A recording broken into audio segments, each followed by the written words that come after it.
आपण पाहत आहात भारतीय जनमत, आपला चॅनल। नमस्कार, मी मानसी धामणसकर। आपण पाहत आहात भारतीय जनमत न्यूज। नजर टाकूया त्याच्या ठळक घडामोडींवर। वेस्ट इंडिज आणि दक्षिण आफ्रिका संघांमध्ये 3 सामन्यांची T20 मालिका खेळवली जात आहे।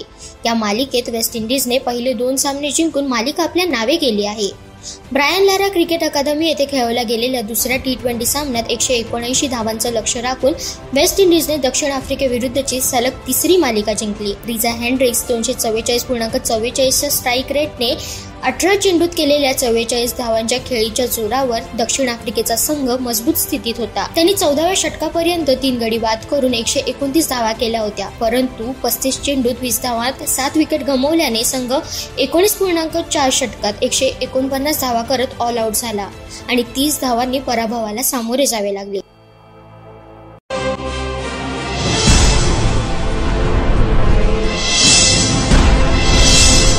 आपण पाहत आहात भारतीय जनमत, आपला चॅनल।